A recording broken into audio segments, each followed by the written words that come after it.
যে কোনো সরকার প্রধানের উচিত নয় প্রজাদেরকে কষ্টের মধ্যে রেখে নিজে আত্মগোপন করা কিংবা নিজে ভালো থাকা। এইটা কোনো প্রেসিডেন্টের কাজ হতে পারে না।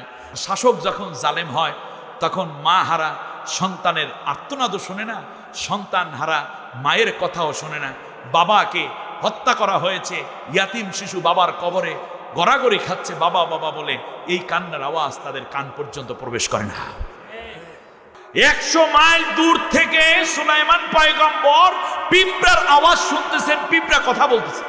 ফাফাহামনালি সুলাইমান, সুলাইমানকে আমি আল্লাহ বুঝ দান করেছিলাম। সুবহানাল্লাহ, আল্লাহু আকবার।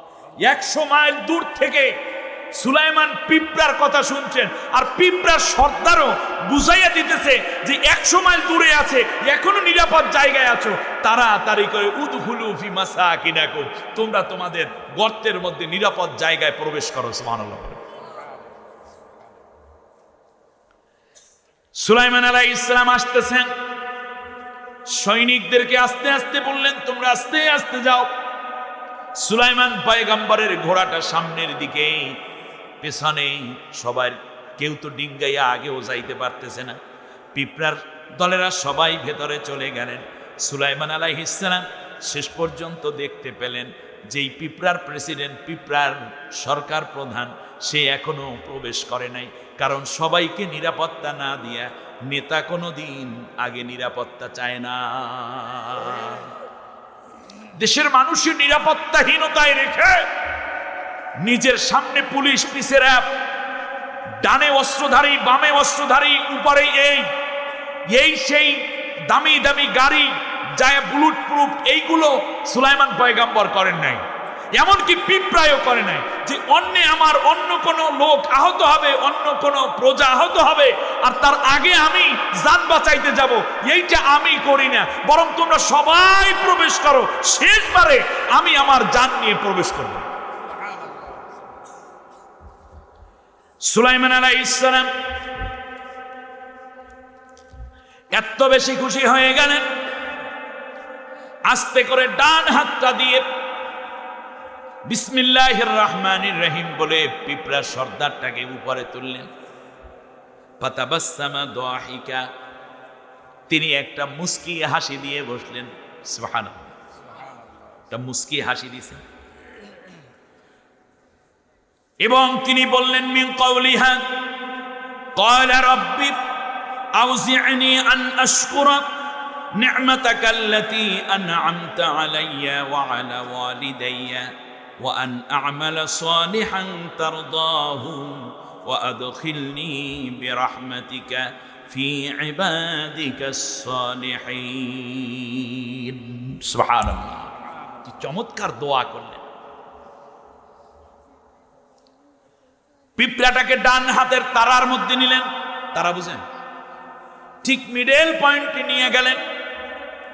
একটা মুস্কি হাসি দিয়ে জিজ্ঞেস করলেন, পিঁপড়ারে তুমি তোমার প্রজাদেরকে কি বলতেছিলা?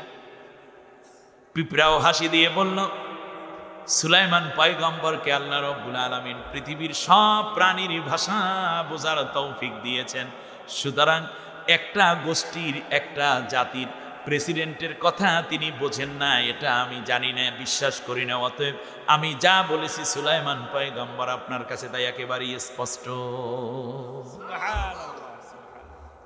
আহা,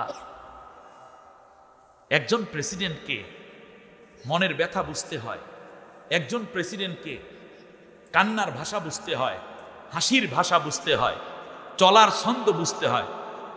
এমনকি শুধুমাত্র ভোটারদের ভাষাই না, নিজের দলের ভাষাই না, বরং অন্য প্রাণীরটাও বুঝে চলতে হয়। সুবহানাল্লাহ। সুলাইমান পয়গম্বর শুধু প্রজাদের অবস্থাই বুঝতেন না, বরং তিনি একটা পিঁপড়ার কথাও তিনি বুঝতেন। আর যখন ইনসাফওয়ালা শাসক হয় তখন সে সকলের ব্যথা বোঝে, তা লাঘব করার জন্য চেষ্টা করে। আর শাসক যখন জালেম হয় তখন মা হারা সন্তানের আর্তনাদও শোনে না, সন্তান হারা মায়ের কথাও শোনে না। বাবাকে হত্যা করা হয়েছে, ইয়াতিম শিশু বাবার কবরে গড়াগড়ি খাচ্ছে বাবা বাবা বলে, এই কান্নার আওয়াজ তাদের কান পর্যন্ত প্রবেশ করে না।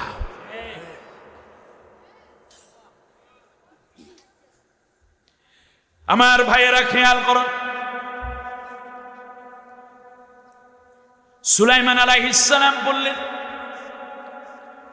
তুমি এখনো কেন প্রবেশ করো নাই? বলল যে কোন সরকার প্রধানের উচিত নয় প্রজাদেরকে কষ্টের মধ্যে রেখে নিজে আত্মগোপন করা কিংবা নিজে ভালো থাকা। এইটা কোনো প্রেসিডেন্টের কাজ হতে পারে না। এই জন্য আমি আগে সবাইকে প্রবেশ করিয়েছি, শেষবারে আমি প্রবেশ করলাম, আমি অপেক্ষা করছি। বলল তাই। আর দ্বিতীয় কারণ হলো প্রবেশ না করার। আমি যেহেতু বুঝতে পেরেছি আপনি এই রাস্তা দিয়ে আসবেন, একজন নবী এই রাস্তা দিয়ে যাবেন, আর আমি সেই রাস্তা থেকে নিজেকে আড়াল করে রাখব। এত বড় সৌভাগ্যবান হওয়ার সুযোগ আমি হাতছাড়া করতে চাই না। আপনাকে একটা নজর দেখার জন্য আমি এই জায়গায় অপেক্ষা করছি। সুবহানাল্লাহ।